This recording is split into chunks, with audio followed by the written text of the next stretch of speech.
from Adventure Overland here, and today we're going to be doing an install video. Cheyenne picked up this 12-volt DC 12,000 pound winch from Princess Auto, the Powerfist. This usually goes for $6.99. They had it on sale for $349 Canadian, which, how are you going to beat that for something this big? So I've never done this before, but it should be a lot of fun, and hopefully you guys learn something too.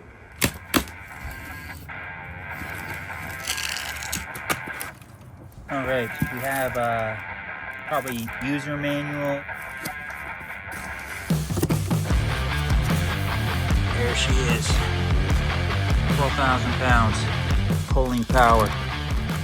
All right, let's get this out of the bag. So this is all that this winch came with. So not too much stuff. So it's definitely not looking, too complicated. We have the winch itself with the positive and the negative wires. We got the remote to control the winch. We got all the hardware to mount the winch to the bumper, to mount the Haas Fairland plate on the front, hardware for that too, and then the hook with the Powerfist strap. This should be pretty easy, but I'm gonna go ahead now and pre-mount this just to kind of see how much room I have to work with.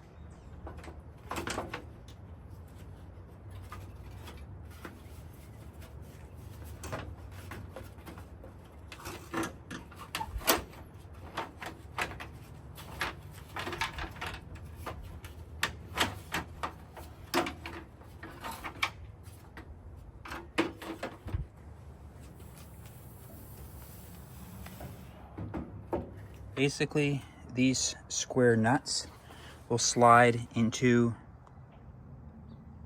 that groove right down there, and then the bolt will go from the bottom into those slots there and then screw in right up top there. Hopefully you guys can see that right there. So these nuts do have a concave and then a flat side.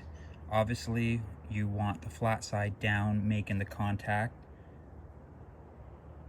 with the winch, but just keep that in mind.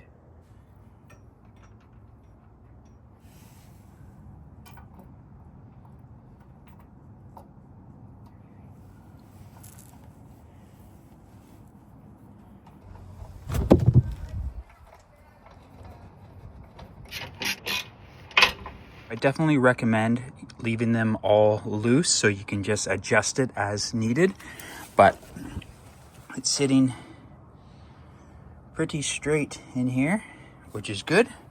Now I'm just going to tighten those down. I'll remove the plate and then get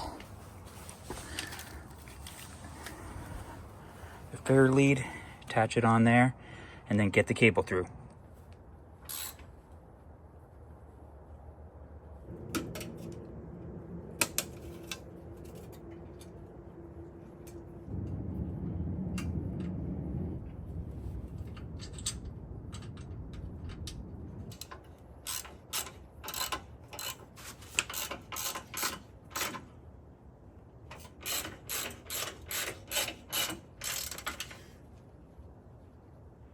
So just remove the cotter pin.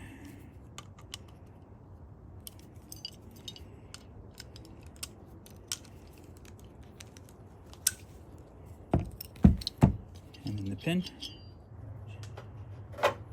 Feed the cable.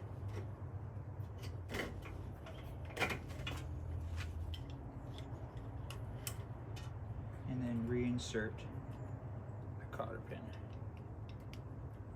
All right, this is working so far well. The bolts are definitely, I feel like they were good for the actual winch itself. Just with this bumper, how thick it is, you can barely see any threads coming out of there. But again, this will have a little bit of tension, but it should be fine. If it's not in the future, if it breaks a bolt or something, I'll just replace these with something a little bit longer. But we'll see. We're going to use what we have, but now I got to run the positive and negative.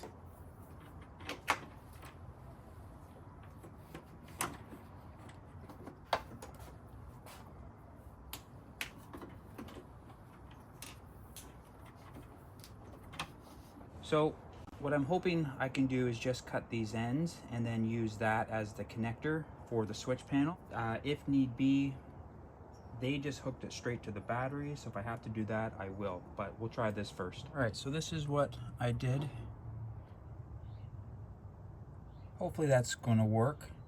Seems solid, but I'm going to now turn the switch on, plug in the remote, which goes right here, this way, and see if this thing works. And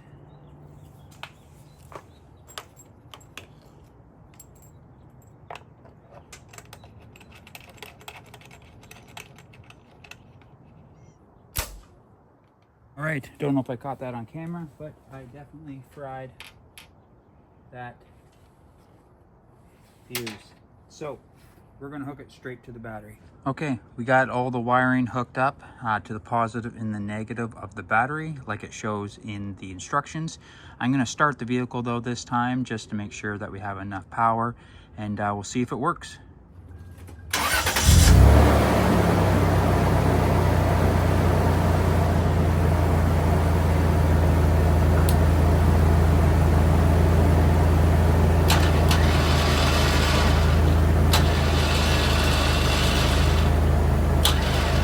Well, that worked very well and way simpler than I thought.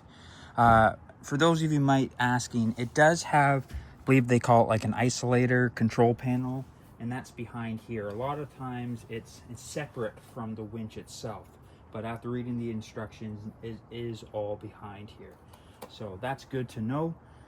Yeah, this was really simple to use and simple to hook up. That's one of the easiest installs I think I've ever done. So I'm gonna just tidy up all the wires, get the grill back in. All right, just so I didn't bore you with the running or the cleaning up the wires, but basically strapped it to the bottom of the rad shroud right there, one there, and then a few inside here, so it's tucked away from the alternator belt and whatnot, so that should be good.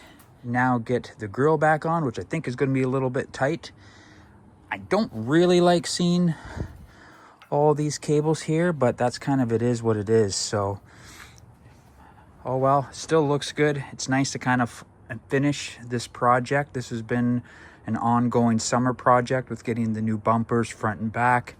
Those videos I'll leave down below, but it looks really good. And now I feel like we'll have that little bit extra confidence to, you know, go out, hit the trails, and try some obstacles that maybe we wouldn't try before. So we're here on location. We're actually working on another video. We got the winch all installed, the grill back in, and it's looking really good. Now, one little tip that they don't really tell you is before the first pull, you should unwind it as far as you can. Basically leave 1 or 2 spools of wire left on the drum and then wind it back in. It tightens everything up because it was wound in the factory. So I guess what can happen is basically it will tangle up and whatnot. So we're going to do that. And also it's a good way to just to kind of get all the gear oil and what kind of moving around on those gears so it's ready to go for the first time. So we're going to get it all hooked up here and then test it out.